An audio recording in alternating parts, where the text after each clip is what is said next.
Bueno, vamos a continuar. Son chorradas que voy a contar. Vamos a continuar con la siguiente ponencia, que se nos echa el tiempo encima. ¿Cómo cargar tu torre en las bandas bajas? Presentado por Salvador EA5 Delta Yankee, acompañado del señor tesorero EA5 Bravo Yankee. Cuando quiera, Salva. Muchas gracias, Salva. Bueno, vamos a entrar en una ponencia radicalmente distinta, en mi opinión muchísimo más divertida. Es la esencia de nuestro hobby, cómo cargar nuestra torre y sobrevivir al intento. Pues, ¿qué es una torre? Pues un palo vertical. Pues veamos primero un poco de teoría para entender cómo funciona una antena vertical, y entendiendo bien la teoría veremos cómo ese pincho vertical enorme que tenemos, llamamos torre, lo podemos asimilar a una vertical y conseguir hacer buenos de X con esa magnífica antena que tenemos y no lo sabemos que tenemos. Pues en primer lugar, una pincelada teórica sobre qué es una vertical. Pues una vertical no es más que un dipolo, pero es un dipolo puesto en vertical y cortado, truncado por un plano de tierra. Eso es lo que es la definición técnica, teórica, de lo que es una vertical.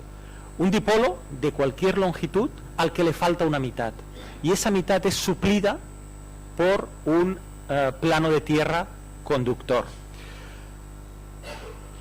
De manera que ese tipo de antena, pues dependiendo de su longitud, que no tiene por qué ser en principio ninguna en concreto, no hay ninguna longitud mágica, pues tiene una impedancia según su longitud. De manera que en este gráfico vemos cómo hay por lo menos dos puntos esenciales. Fijaros en la línea de trazos negra, hay dos puntos donde la reactancia es nula, es decir, esos son los puntos de resonancia. Y esos puntos son aproximadamente un cuarto de onda y también media longitud de onda, donde la antena pues va a tener unas características especiales por la distribución de las corrientes que tendrá a su largo.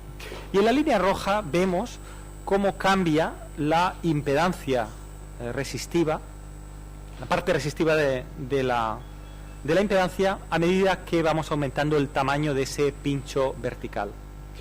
De manera que nos encontramos que en el primer punto de resonancia, donde la reactancia es cero, es decir, donde la antena resuena, tenemos una impedancia de aproximadamente 37 ohmios. Bueno, pues ya vemos un dato importante sobre cómo se comporta ese palo vertical con un plano de tierra a medida que varía su tamaño. Pero es importante que veamos que una antena no precisa ser resonante para ser eficiente. Este es un mito extraordinariamente extendido entre nuestras filas. Las antenas no deben ser resonantes para ser eficientes, ni mucho menos. Podemos hacer que una antena sea muy eficiente con cualquier tamaño, con cualquier longitud. Fuera de la resonancia podemos ser extraordinariamente eficientes si cumplimos una y solo una condición, y es que seamos capaces de transferir toda la energía que viene por la línea de transmisión, es decir, desde nuestro equipo, hacia esa antena. Y la única condición para que eso ocurra es que la impedancia que plantee sea el conjugado con la que tenemos en la línea de transmisión. Y eso es lo que hace un adaptador de antenas. Por contaros que ninguna de mis antenas monobanda, yo solo utilizo Yagis monobanda, ninguna de ellas es resonante. Todas son más cortas que su frecuencia de resonancia para conseguir que el adaptador gamma que utilizo en ellas, el más eficiente que existe, permita que la impedancia que ve la línea de transmisión sea de 50 ohmios exactos y por tanto la transferencia de energía máxima. Pero es importante deciros que la eficiencia depende únicamente de la relación entre la resistencia de radiación, es decir, la capacidad que la resistencia que hace que la emisión sea transferida al éter, que sea convertida en energía, la corriente eléctrica sea convertida en radiación electromagnética, y la resistencia de pérdidas, que son las pérdidas óhmicas o de pérdidas en la tierra de la antena. De manera que la eficiencia únicamente, y esta es una definición convencional, es la relación que hay entre la resistencia de radiación, la que convierte la corriente eléctrica en radiación electromagnética, y las pérdidas totales de energía que es convertida en calor, bien en la antena o bien en su entorno. En conclusión, una antena vertical puede tener cualquier tamaño, no tenemos que obsesionarnos en buscar su tamaño de resonancia, ni muchísimo menos. Podemos cualquier tamaño de antena vertical, es decir, cualquier tamaño de torre, lo podemos hacer resonante y convertir en una excelente antena para las bandas bajas. Bueno, pero ¿qué pasa si la antena es demasiado corta? Pues aquí tenemos dos ejemplos. Una antena vertical de 1/4 de onda, convencional para los 160 metros, nada menos que 39 metros de altura para ser 1/4 de onda en 160, a la que le hemos puesto un plano de tierra muy normalito, de 8 radiales de 1/4 de onda sobre el suelo. Pues ¿qué nos encontramos? Pues que tenemos una resistencia de radiación, como veíamos en nuestra anterior transparencia, de 37 ohmios, pero como tenemos un plano de tierra normalito, tenemos una resistencia de pérdidas de unos 15 ohmios. Eso hace que tengamos una eficiencia del 71%, con la expresión teórica que antes veíamos. Es decir, 71 vatios de cada 100 salen al éter. Los 29 restantes se convierten en calor. Estamos calentando bien el suelo alrededor de la antena o la propia antena, que lo estamos convirtiendo puramente en calor. Pues 71% de los 100 vatios que transmitimos son los que nos permitirán la comunicación. Bueno, pero ¿qué pasa si tenemos una antena de solo 12 metros? Bueno, pues que entonces la resistencia de radiación, como veíamos antes en el gráfico anterior, es de apenas 2,24 ohmios, muy pequeñita. La resistencia de pérdidas en el suelo es lo mismo, porque seguimos teniendo el mismo plano de tierra de 8 radiales. Bueno, pues ahí la relación de eficiencia ha caído drásticamente al 11%. De cada 100 vatios que emitamos, solo 11 se convertirán en radiación electromagnética que nos permitirá contactar con el corresponsal, y nada menos que 89 se dedicarán a calentar el suelo alrededor o a calentar la propia antena. Bueno, pues ya vemos que si es demasiado corta, pues tenemos problemas. La conseguiremos hacer radiar, pero tendremos problemas. Es importante hacer notar que el feliz radioaficionado que se ha invertido todo su dinero en poner un mástil de 39 metros de altura, al final está teniendo una eficiencia en cierto modo baja. Aunque él está viendo 50 ohmios en su antena, realmente 15 de esos 50 ohmios se emplean en un resistor que únicamente está convirtiendo en calor parte de su radiación. Bueno, pero ¿qué pasa si es demasiado larga? Pues veamos en dos casos la distribución de corrientes en dos torres típicas de radioaficionado, una normalita de 18 metros y otra de superestación Big Gun de 36 metros de altura, es decir, media onda para los 80 metros. En la torre de 18 metros vemos esta distribución de corrientes, que son las que al final acaban convirtiendo la corriente eléctrica en radiación, que tendría este aspecto en los 18 metros, como vemos aquí a la izquierda. Y en la torre de 36 metros, aunque esté alimentada en su base, tendremos una distribución de corrientes prácticamente de media onda. Bueno, pues, ¿qué implica esto? Pues implica que el diagrama de radiación en los dos casos va a ser diferente en función de la distribución de corrientes que veíamos antes. Supongamos que estos dos ejemplos de antenas los cubrimos con un buen sistema de radiales de 60 radiales de 1/4 de onda en las dos. Son dos instalaciones con un buen sistema de radiales cada una de ellas, una de 18 metros y otra de 36 metros. Hemos invertido en estas dos antenas y vamos a ver qué rendimiento comparativo nos ofrecen. Pues según datos de expertos tan reputados como Young o N4UN, como publica en su libro, nos encontramos con datos tan sorprendentes como esto. La antena más pequeña tendrá más ganancia que la antena más grande a pesar de su tamaño. La vertical de 1/4 de onda tendrá una ganancia máxima de 2,6 dB a 26 grados de elevación y la de media onda de apenas 0,8 dB a 21 grados. Es decir, nada menos que 2 decibelios menos, a pesar de que hemos invertido en tener una antena más grande, media onda, excelente plano de tierra en ambos casos. ¿Qué está pasando? ¿No era eso de que cuanto más grande era una antena, y sobre todo en las bandas bajas, era mejor? ¿Qué está pasando? Pues está pasando algo ciertamente curioso, y es que las antenas demasiado grandes superiores a 1/4 de onda y que se aproximen a un tamaño de media onda, requieren radiales mucho más largos. Es decir, la distribución de corrientes que vemos aquí en la antena de 36 metros hace que, como veis aquí, tengamos un mínimo de corriente en el punto de alimentación, en el punto más bajo, es decir, el punto de unión de los radiales. Es decir, una distribución de corrientes similar a esta que vemos en los 36 metros de altura lo vamos a encontrar en los radiales en el suelo, de manera que el punto de contacto de los radiales con la antena es el punto de mínima corriente. Y ese punto de máxima corriente en los radiales se va a encontrar muy lejos de la base de la antena, nada menos que a 0,35 lambda, es decir, incluso más allá del plano de tierra de los radiales. Por otra parte, los suelos pobres van a afectar más al rendimiento de las verticales largas que a la vertical de 1/4 de onda, y que con un sistema típico de radiales de 1/4 de onda, por muy denso que sea, aunque sea de 120 radiales, aunque sea malla metálica, vamos a estar recogiendo muchas menos corrientes de retorno en la antena de media onda, en la antena grande, que en la antena más corta, porque, como veíamos, los picos de tensión no se encuentran en el punto de unión de los radiales con la vertical, como sí sería el caso en la vertical de 1/4 de onda. Los encontraremos en la vertical larga, la de media onda, muy alejados de ese punto de unión, y que, por tanto, en puntos donde ya no hay material conductor de los radiales, sino que ya se trata del propio suelo conductor. De manera que en suelos pobres, donde se recogen parte de esas corrientes de retorno de la vertical, van a afectar mucho más al rendimiento de las verticales largas que a las de media onda.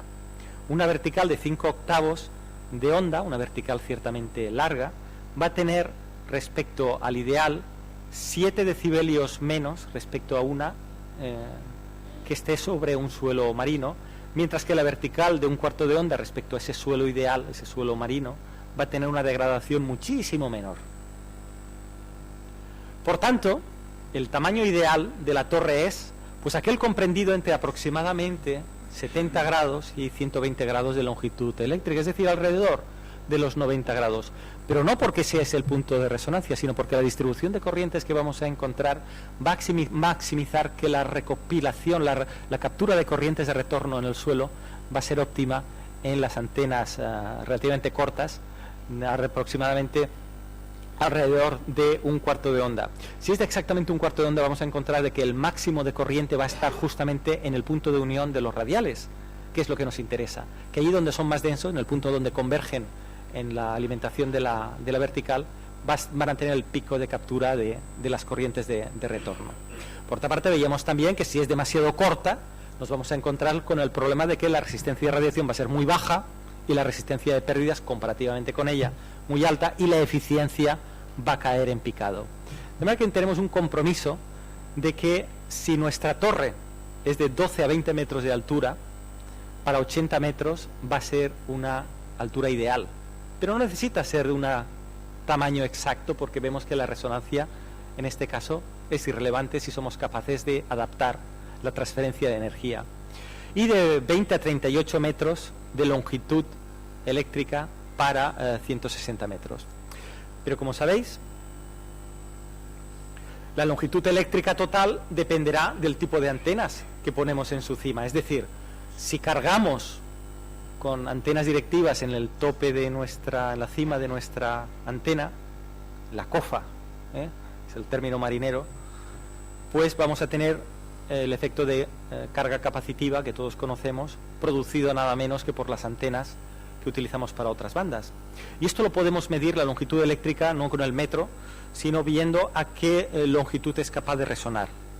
Con un deep meter y haciendo un shunt desde el punto más alto que seamos capaces de encontrar de la antena, y una bobinita, seremos capaces de encontrar dónde resuena y determinaremos cuál es la longitud eléctrica, pero únicamente a los efectos de asegurarnos de que estamos alrededor entre los 75 y los 120 grados de longitud. Dependiendo del tipo de carga de antena que tengamos en la cima de la torre, pues tendremos un efecto de acortamiento de carga capacitiva diferente. Si tenemos una 3 elementos full size de 40 metros, el afortunado que la tenga, pues se encontrará que con apenas 20 metros de altura, pues ya tiene un cuarto de onda para los 160 metros.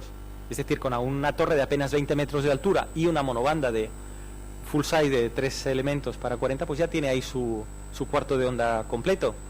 Si tenemos una Yagi al uso tribanda normalita, pues oye, con aproximadamente 25 metros ya nos hemos aproximado mucho a la longitud ideal. De manera que a partir de 20 metros de altura, con una antena modesta, una 3 elementos para 20 metros, ya podemos tener una excelente antena para los 160 metros. También la anchura de la torre afecta mucho a la longitud requerida. Cuanto más ancha sea la torre, más se reduce el tamaño de la antena, con un factor de acortamiento que puede llegar a ser hasta del 20% para antenas pues anchas. Como os decía antes, el factor clave para hacer que una antena vertical sea eficiente es que las corrientes de retorno discurran sin pérdidas, es decir, discurran por un camino de baja resistencia. Ese es el propósito del plano de tierra. De ahí que todos los autores recomienden que sea lo más denso posible.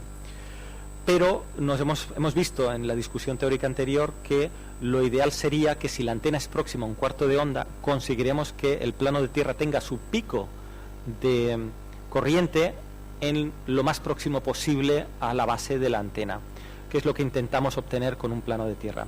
Si no tenemos plano de tierra y simplemente ponemos una pica en el suelo, tendremos una buena toma de tierra a efectos eléctricos y de descarga de rayos, pero para radiofrecuencia tendremos un plano de tierra pésimo. Las corrientes de retorno, que se acoplan capacitivamente entre el plano vertical y el suelo, discurrirán por un tipo de suelo que es un pobre conductor de la radiofrecuencia, que es el suelo normal. Por muy bueno que sea el suelo, por muy húmedo que esté, es incomparablemente más resistivo que un suelo conductor o un suelo marino. Pues ahí está en juego entonces el plano de tierra, que lo que intenta es recopilar esas corrientes de retorno de ese dipolo truncado que veíamos al principio, de manera que devuelva al punto de alimentación las corrientes con el mínimo de pérdidas posible. Ese es el efecto que intentamos buscar con el plano de tierra. Pues hola. A ver si control ahora nos da un poquito más de ganancia. Pues la literatura profesional establece que el plano de tierra óptimo sería de nada menos que 120 radiales de un cuarto de onda, y cualquier incremento sobre esos 120 radiales aportaría un beneficio marginal. En esta gráfica vemos, es una gráfica de origen profesional citada en el libro de UN4UN, número de radiales enterrados, donde ya empieza a crecer la ganancia, que ya crece prácticamente marginalmente a partir de 120 radiales. Y nos encontramos que si tenemos una cifra de 40 radiales, pues ya estamos aproximando bastante a ese máximo teórico. También se establece que aumentar la longitud de los radiales a partir de 120 de los cuartos de onda no es rentable, de manera que si tenemos una cantidad de cable limitada, conviene tener muchos radiales lo más cortos posibles que tener pocos radiales y muy largos. El cobre donde es rentable es cerca de la base de la antena, que es, como veíamos antes, donde se maximiza la magnitud de las corrientes de retorno.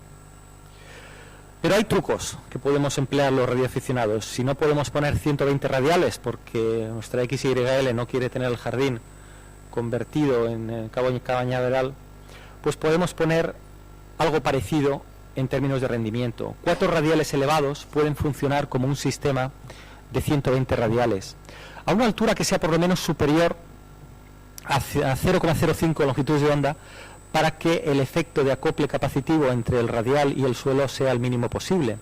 Y los radiales tienen que ser perfectamente simétricos, porque la distribución de corrientes que aparezcan los mismos tiene que ser también simétrica, para evitar que la asimetría de la distribución de corrientes convierta a nuestra antena vertical en una antena ligeramente directiva. Pues con nuestra experiencia, ahí tenéis una foto del experimento que hicimos el año pasado con el Delta 5 Mike en 160 metros con un globo de helio y 4 radiales de un cuarto de onda resonantes a 12 metros de altura. El resultado fue ciertamente espectacular y muy divertido, con un rendimiento que podemos decir absolutamente equiparable a los 120 radiales enterrados. La prueba de hielo para saber si nuestro sistema de radiales es adecuado es medir la impedancia, algo tan simple como eso. Si nos aproximamos a los 37 ohmios teóricos que marca el disponer de un plano de tierra óptimo, es que estamos realmente recuperando todas las corrientes de retorno de una manera óptima y sin pérdidas. Si tenemos una impedancia próxima a los 50 ohmios, te podrás muy contento porque crees que has encontrado resonancia, pero lo que estás haciendo es regalarle nada menos que 15 ohmios de pérdidas en calor al suelo. Estarás calentando las lombrices alrededor de tu antena. De manera que ya la conclusión es que una torre, cualquiera que sea su altura, a partir de los 13 metros, tenemos un excelente radiador vertical para poder tener una magnífica antena de DX con muy bajo ángulo de radiación, con la posibilidad de tener muy bajas pérdidas en el suelo si somos capaces de generar un plano de tierra óptimo. Veamos entonces cómo somos capaces entonces de convertir esa impedancia errática, que dependerá del tamaño de la antena, a los 50 ohmios de nuestra antena. Pues tenemos varias opciones. El adaptador gamma, un veterano aliado nuestro desde hace muchísimos años, el adaptador omega, o alimentar, ¿por qué no?, directamente con el coaxial. Veamos algunos de estos trucos prácticos de cómo convertir esa teoría, ese radio teórico que hemos visto hace un momento, en una vertical radiando y haciendo de X de verdad. Pero el adaptador gamma, que funciona perfectamente para torres entre 70 y 120 grados de altura, es decir, para una antena de 80 metros sería entre los 12 y los 18 metros de altura, y para una de 160, como veíamos antes, entre los 20 metros y los 36 metros de altura, dependiendo de la carga que tengamos de antenas arriba. Pues solo requiere algo tan sencillo como un condensador variable, conectando la malla del coaxial a la base, donde convergen los radiales, y el vivo conectado a través de un condensador y un shunt a un punto variable a lo largo de la antena. ¿Cómo encontramos ese punto? Simplemente con experiencia, con un poquito de experiencia, pero es una variable de ajuste, el punto en el que el shunt se une a la torre, la separación de la torre y el ajuste. Es un método extraordinariamente sencillo de conseguir que una antena con longitud no necesariamente resonante funcione con una ROE de 1 a 1 en cualquier parte de la banda.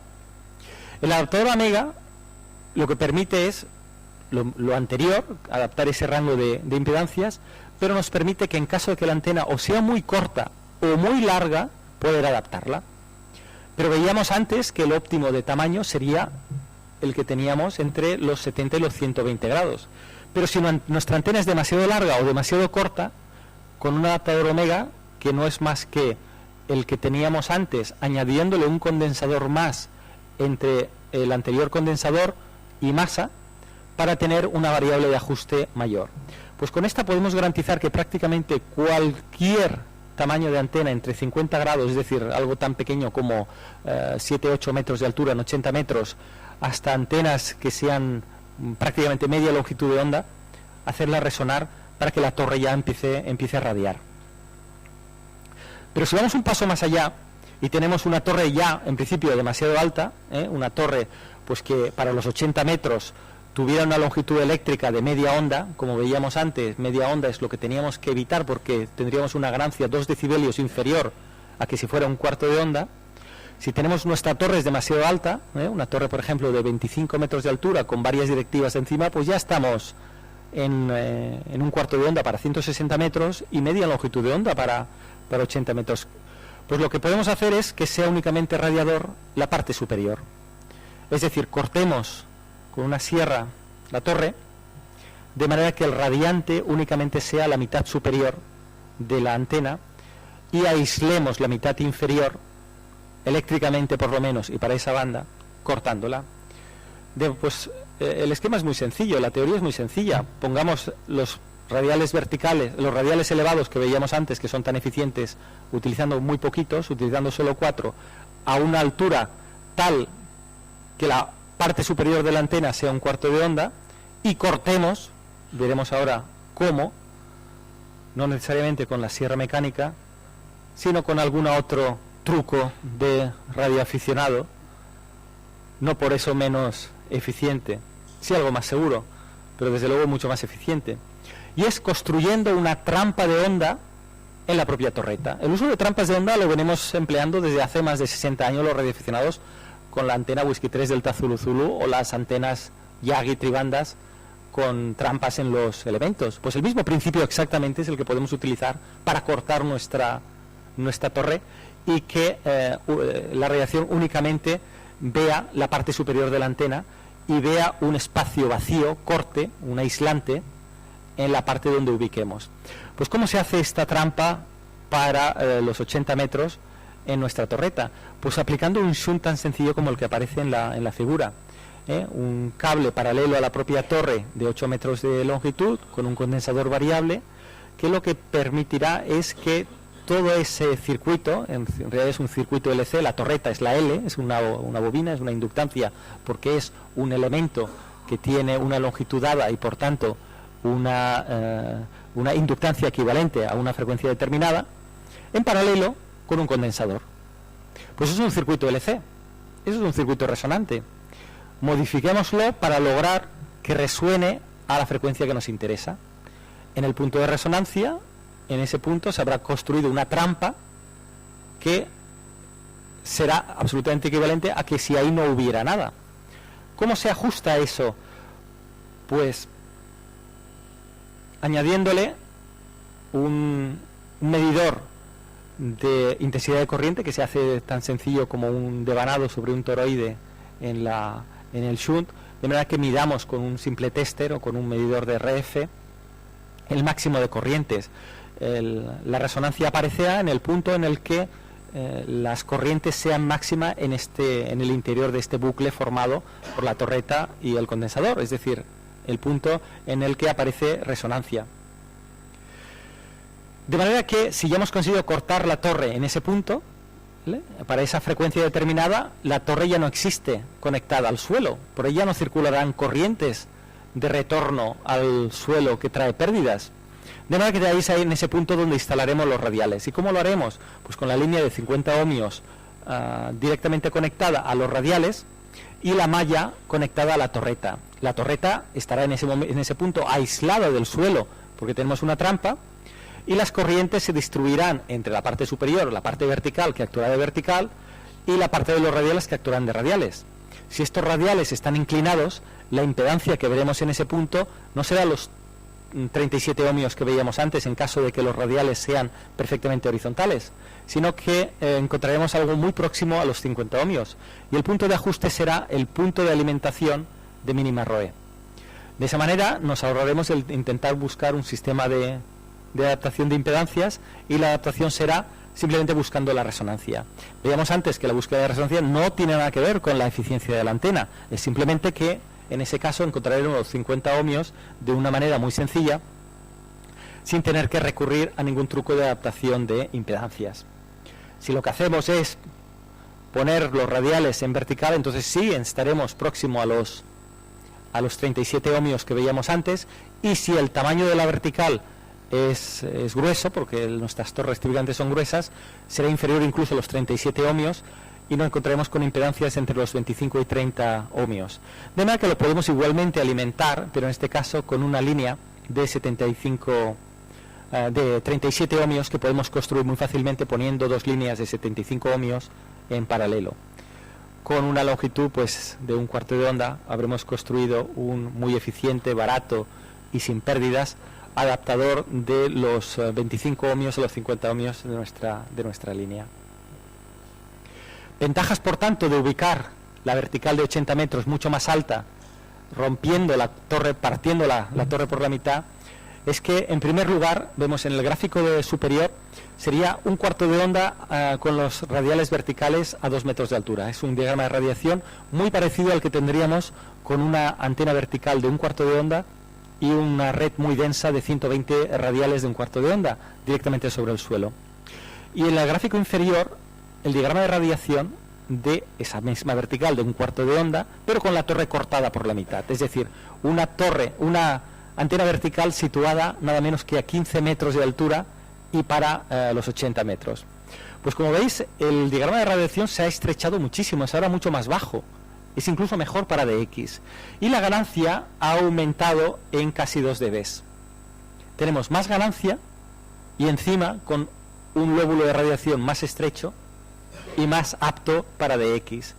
Tendremos menores pérdidas de corriente de retorno porque como los radiales están muy por encima del suelo, el acople capacitivo entre los radiales y el suelo será menor, la contribución de las corrientes por el suelo, la captura de las corrientes de retorno es prácticamente nula, tendremos menor ganancia a mucho menor ángulo de radiación, lo cual es ideal para DX, superaremos los obstáculos de retorno, de los obstáculos del entorno, es decir, la casa o el shack que tenemos al lado de la antena ya no será un obstáculo para la radiación, es decir, no tendremos zonas de sombra por la propia antena, y podremos tener la misma torre simultáneamente cargada para 160 metros, porque la trampa que corta la torre solo es visible para su frecuencia de resonancia. Para los 160 metros seguirá siendo perfectamente transparente. Es el mismo principio que vemos en las Yagi multibanda aplicado a nuestra torre. ¿Qué ocurre si tenemos una torre bajita? Pues aquí vemos un ejemplo de una torre 5RS con nada menos que 5 antenas Yagi en la misma torre. Yo nunca he visto tanta antena en la misma torre. Pues poniendo más antenas. Cuantas más antenas, más aluminio pongamos en la antena, más carga capacitiva estaremos logrado y más lograremos que la antena sea visible para la banda. Otro truco, este es el de mis antenas, es conseguir que los elementos de las antenas estén en contacto eléctrico con el boom. Muchos de los diseños de antenas aíslan el elemento del boom, lo cual eléctricamente pues realmente no tiene ningún sentido porque ese es un punto de corrientes mínimas. Pues hagamos que se toque eléctricamente con el boom. Eléctricamente para su frecuencia de trabajo no tiene ningún efecto, al contrario, tiene un beneficio adicional porque las corrientes estáticas serán derivadas a masa y al mismo tiempo estaremos aumentando el tamaño de la carga capacitiva. Otros métodos para alargar la torre es algo tan sencillo como añadirle extensiones de hilo, es decir, un hilo conectado en el extremo de la antena y lo más largo posible pues está actuando como carga capacitiva, o ponerle un palo vertical, una vertical de fibra de vidrio con un cable, estaremos consiguiendo alargarlo, de manera que los 27 metros de una vertical sin antenas, si le añadimos 19 metros de cable, la estaremos haciendo que resuene perfectamente en 160 metros, teniendo el mismo tamaño de antena. Podemos convertir nuestra torre en una vertical bibanda utilizando el mismo truco de la trampa entre ambas antenas en la cima de la torre, de manera que una antena que es resonante de 1/4 de onda para 80 metros con una sencilla extensión la podemos convertir también en radiante para 160 metros. El ancho de banda lo podemos mejorar con varios trucos. Uno muy sencillo que utiliza Whisky 8 Radio Alfa es utilizar ese cable gamma que veíamos antes que discurre paralelo con la torre, este cable que discurre con el que construimos el gamma. En lugar de utilizar cable, utilicemos una jaula construida con varios cables en paralelo. De esta manera conseguimos que con una misma antena tengamos cubierta prácticamente todo el ancho de banda de la banda de 160 metros con una única vertical. Otra técnica es utilizar una red de adaptación en la propia alimentación. Para una antena de 1/4 de onda que presenta una impedancia de aproximadamente 30 y pico ohmios, con una sencilla red y un relé que conmute remotamente, podremos ajustar y tener cobertura con ROE menor de 2/1 en prácticamente todo el segmento de la banda. En conclusión, si tenemos una torre, tenemos una excelente antena vertical para los 160 metros. Si además está cargada con antenas directivas, la carga capacitiva que nos proporcionará hará que la podamos utilizar sin ningún problema para los 80 metros o los 160, con alturas tan bajas como los 13 metros para los 80 metros y los 20 o 25 metros para los 160.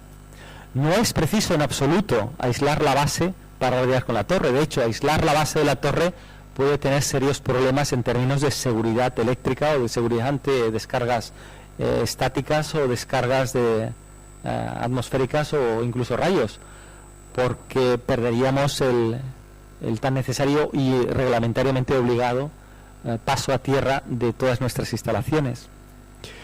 Hemos concluido también la discusión teórica que antenas con longitud próxima a un cuarto de onda tienen el mejor rendimiento, pero no porque estén próximas a resonancia, sino porque la distribución de corrientes que hay en su seno maximiza que la captura de corrientes de retorno por el plano de tierra sea el óptimo.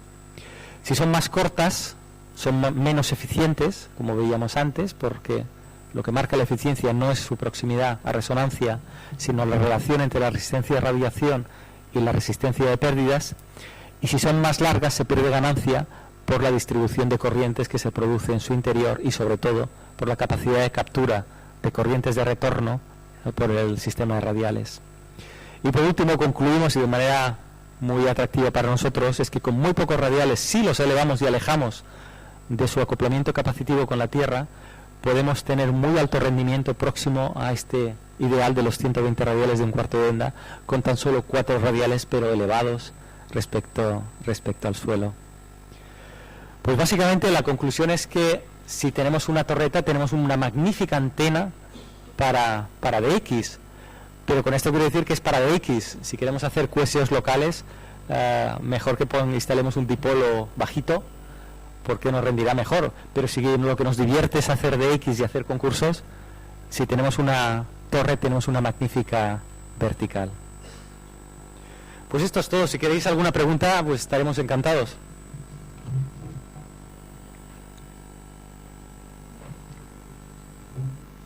A ver, que voy con el micrófono, si va. A ver. Sí, yo solo, bueno, te felicito por la exposición que ha sido muy...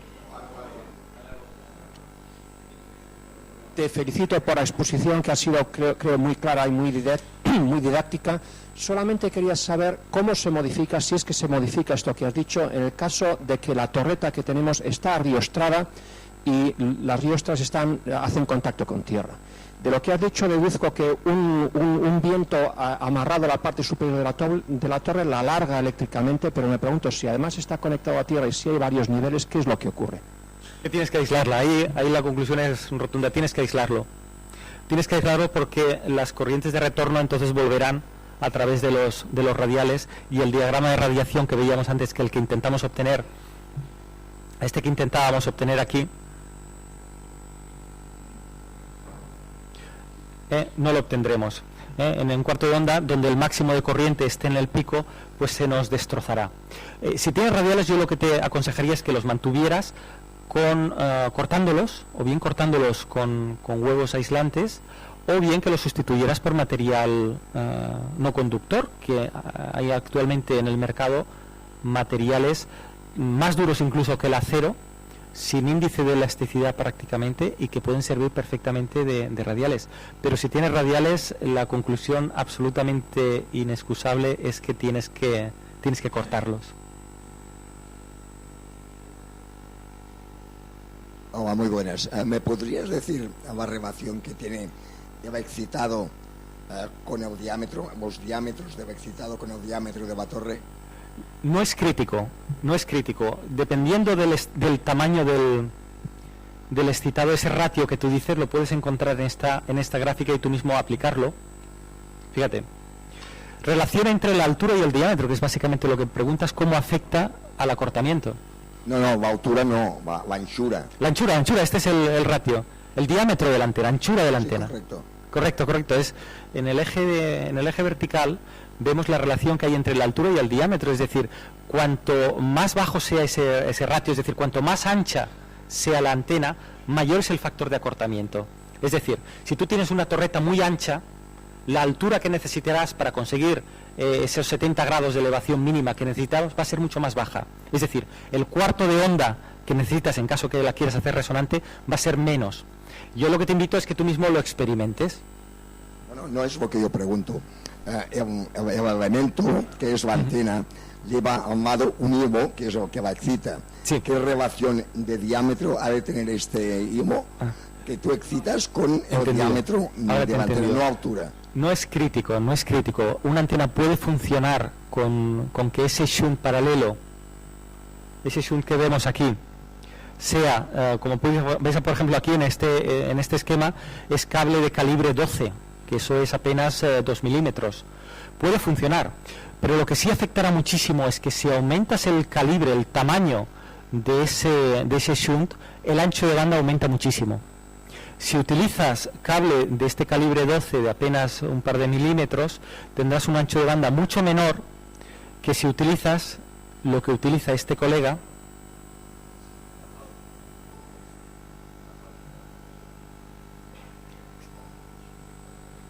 fíjate, este colega americano, que lo que ha hecho es simular como si tuviera al lado otra torre, y lo ha hecho poniendo varios cables, se aprecia bien aquí en el dibujo, lo ves, varios cables en paralelo simulando una anchura de torre parecida a la de la propia torre, de manera que está engañando al sistema, haciéndole ver que el cable paralelo a la torre es nada menos que otra torre, de muchos centímetros de diámetro. Este colega asegura que tiene cobertura de la banda de 160 metros completa. Esos son casi 2 megaciclos. La longitud es la misma. La longitud es la misma, sí. Salva, una pregunta. No, este es el gamma. Tiene ahí un condensador. Ah, 2 condensadores. Pues sí, igual está utilizando omega, sí, sí. De vacío, además, sí, sí. Seguramente es un omega, sí, sí. ¿Voy? ¿Salva? Por aquí. Sí. Quería hacer una aclaración sobre lo que te han preguntado antes.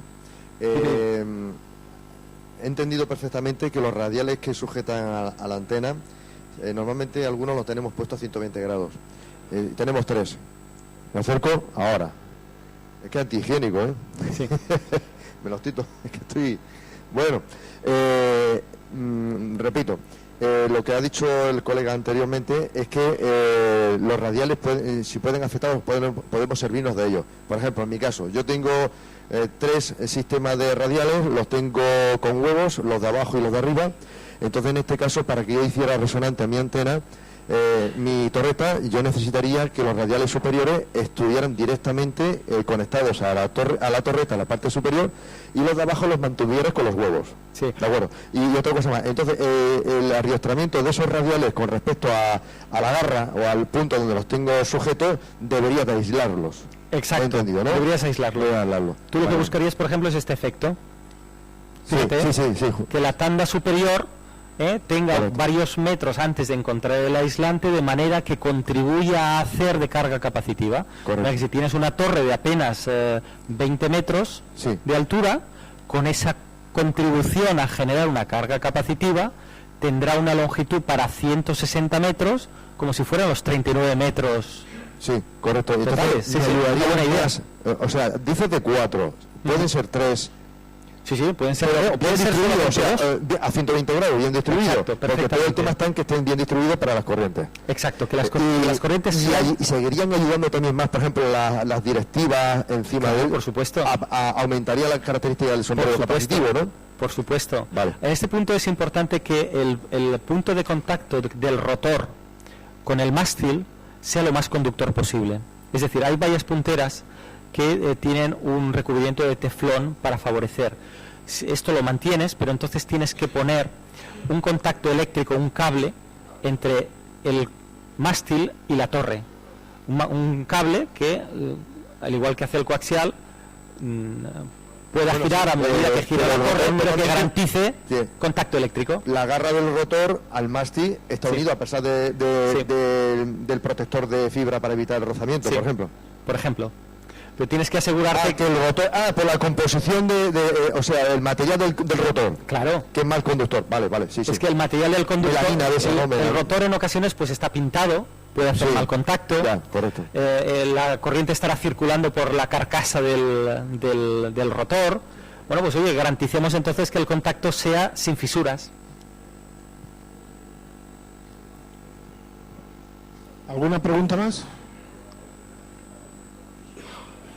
¿Alguna pregunta más?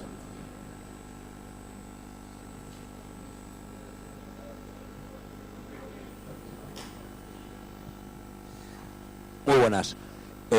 Yo quería preguntarte simplemente mecánicamente, o sea, en la práctica, ¿qué sueles utilizar para unir el SUN con la torre o qué métodos utilizas? ¿Aprovechas tornillos, etcétera? Tornillería de acero inoxidable, calidad 3 náutica, es lo mejor, sencillamente. Tornillería inoxidable. Que con lo cual tiene también sus peligros, porque se desgarra. Si haces una rayadura o pasas de rosca, te has cargado la... Y eso ocurre con mucha frecuencia porque el acero inoxidable de calidad náutica pues es muy maleable. Pero tornillería de acero inoxidable. ¿Alguien más? Que tienes que garantizar que hay buen contacto. Sí que tiene problemas, sí. Tienes que garantizar que hay buen contacto. Pero normalmente lo hay. Antiguamente mi antena la hacía resonar y era telescópica, ahora es una de telefonía móvil, pero y la hacía funcionar, pero no me dejaba muy contento. Porque se mueven con el viento, las telescópicas.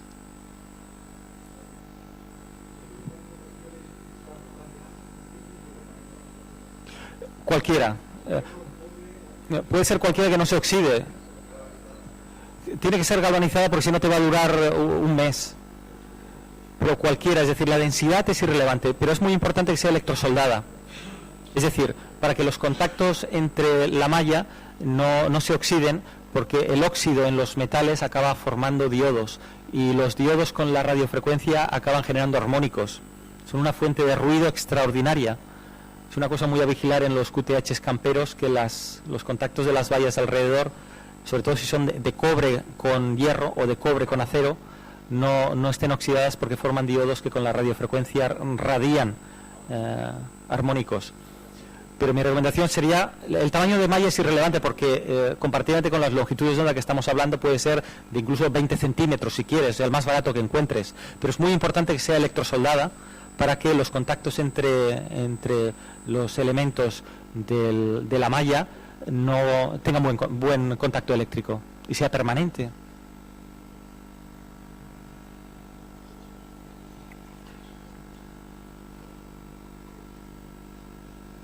No hay más preguntas, pues muchísimas gracias por vuestra atención. ¿Tenías una pregunta?